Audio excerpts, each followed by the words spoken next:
Hello everyone, my name is doctor Lalit. I welcome you all in the text books for coaching.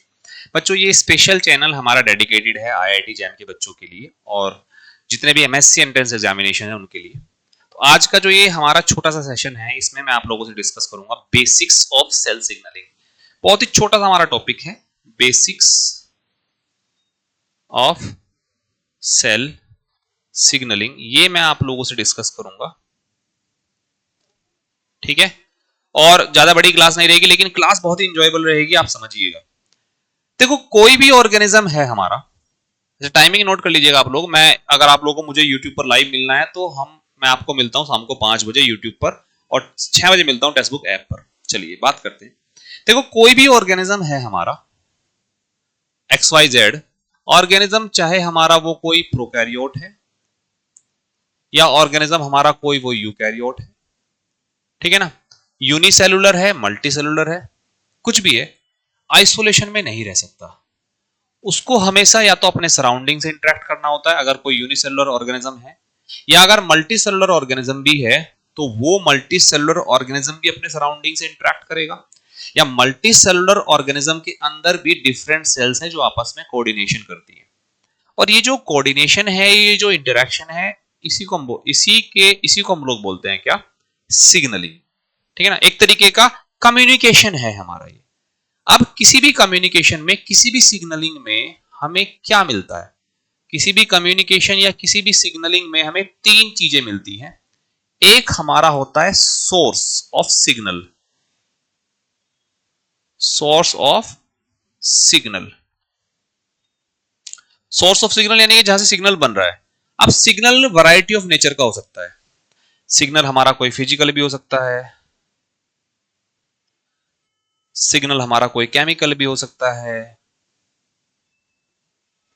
Signal हमारा कोई biological भी हो सकता है, या हम लोग सिंपल बात करें कोई वायरस या कोई बैक्टीरिया भी, ये भी तो सिग्नल की तरह काम कर सकते हैं किसी बड़े ऑर्गेनिज्म में। फिजिकल सिग्नल में जैसे हम लोग बात करते हैं, लाइट है, ठीक है ना, टेम्परेचर है। केमिकल सिग्नल में जैसे हमारा कोई केमिकल कंपाउंड है, ठीक है ना, या हम लोग बात करें हमारा कोई गैस है।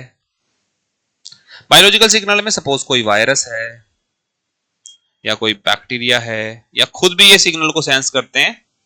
तो डिफरेंट टाइप के सिग्नल हमें मिल सकते हैं। कोई एक सोर्स जो है सिग्नल को जनरेट कर रहा हो। अगर मैं एक सराउंडिंग की बात करूं, जैसे सन एक सोर्स है लाइट का, वो हमारे लिए एक सिग्नल की तरह काम करता है, उसका परसेप्शन हमारी बॉडी में होता है लाइट का। कहीं पर कोई केमिकल है, उससे स्मेल आ रही है, वो भी एक सिग्नल है। या मेरी बॉडी के अंदर एक सेल एक हार्मोन को सिक्रीट कर रही है, तो वो सेल क्या हो गई? सोर्स हो गई, जो क्या बना रही है? एक सिग्नल। तो 3 चीजों की रिक्वायरमेंट है। पहला है सोर्स ऑफ सिग्नल, दूसरा है हमारा ये सोर्स ऑफ सिग्नल क्या बनाएगा? एक सिग्नल बनाएगा, या हम इसको ऐसे भी लिख सकते हैं कि सोर्स जो क्या बनाएगा? हमारा एक सिग्नल बनाएगा। सिग्नल के अपने एक नेचर है, क्या? Signal can be physical, chemical, biological. Source can be anything, surrounding है हमारी या दूसरी सेल है हमारी। एक सेल अगर एक केमिकल का सिक्रीशन कर रही है तो वो दूसरी सेल के लिए एक सोर्स का काम कर रही है, ठीक है ना। जिस केमिकल को सिक्रेट कर रही है, दैट इज द सिग्नल। अब मोस्टली जब हम सिग्नलिंग की बात करते हैं तो हम केमिकल नेचर के सिग्नल को ज्यादा प्रेफरेंस देते हैं। केमिकल नेचर में उस केमिकल का नेचर कैसा है? It can B polar, it can B non polar, अलग अलग हो सकता है। उसी के हिसाब से फिर उसकी हमारी चीजें बदल जाएंगी। और एक होगा हमारा टारगेट। टारगेट वो जो इस सिग्नल को रिसीव करेगा। It can be cell, it can be organism cell, it can be whole organism unicellular, या मल्टीसेलुलर में कोई एक सेल हमारा टारगेट हो सकती है। तो ये जो हमारी चीजें हैं, ये जो हमारे 3 कंपोनेंट है, सिग्नलिंग में हम इन्हीं की बात करते हैं, ठीक है ना। क्या बात करते हैं? सिग्नलिंग में हम इन्हीं की बात करते हैं, ठीक है ना।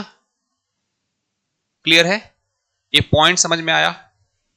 तो सिग्नलिंग हमारे 3 चीजों पर डिपेंड करती है, सोर्स, सिग्नल एंड टारगेट। अब सोर्स कुछ भी है, देखो बच्चों, सामने एक गर्म दीवार है या गर्म कुछ ऑब्जेक्ट है, वो भी मेरे लिए एक सोर्स है। सामने से एक बल्ब है, वो भी मेरे लिए एक सोर्स है। सामने से स्मेल आ रही है, वो भी मेरे लिए एक सोर्स है, ठीक है। एक बैक्टीरिया है, किसी जगह पर न्यूट्रिशन है, वो उसके लिए एक सोर्स है सिग्नलिंग का, क्योंकि उसी के रेस्पेक्ट में वो सिग्नलिंग करेगा। या फिर अगर हम लोग बात करें एक मल्टी सेलुलर ऑर्गेनिज्म में, सपोज एंडोक्राइन ग्लैंड जो है वो एक जो है हमारा हार्मोन का सिक्रीशन कर रही है, ठीक है ना, तो वो एंडोक्राइन ग्लैंड जो है एक सोर्स हो गई, उसने जो हार्मोन का सिक्रीशन किया वो सिग्नल हो गया।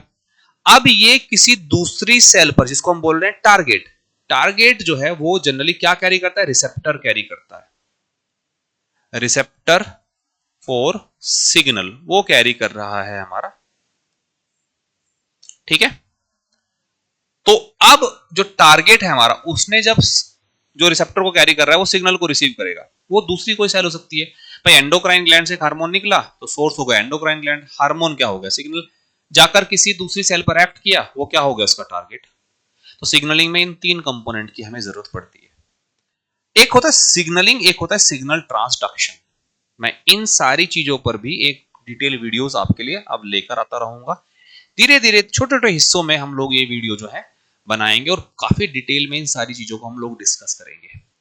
केमिकल सिग्नल कैसा है, उसका नेचर कैसा है, पोलर है, नॉन पोलर है, पोलर होने के एडवांटेज क्या है, नॉन पोलर होने के एडवांटेज क्या है, ठीक है ना, उनके रिसेप्टर की लोकेशन क्या है, कौन से रिसेप्टर ऐसे हैं जो मेम्ब्रेन पर हैं, कौन से रिसेप्टर ऐसे हैं जो हमारा सेल के अंदर हैं। तो ये सारी चीजें मैं आप लोगों से डिस्कस करता रहूंगा। तो जितने भी बच्चे हैं चैनल को जितना ज्यादा हो सके सब्सक्राइब करिएगा हमारे चैनल को, और जल्दी जल्दी आपको ये सारी वीडियोस जो हैं वो मिलती रहेंगी।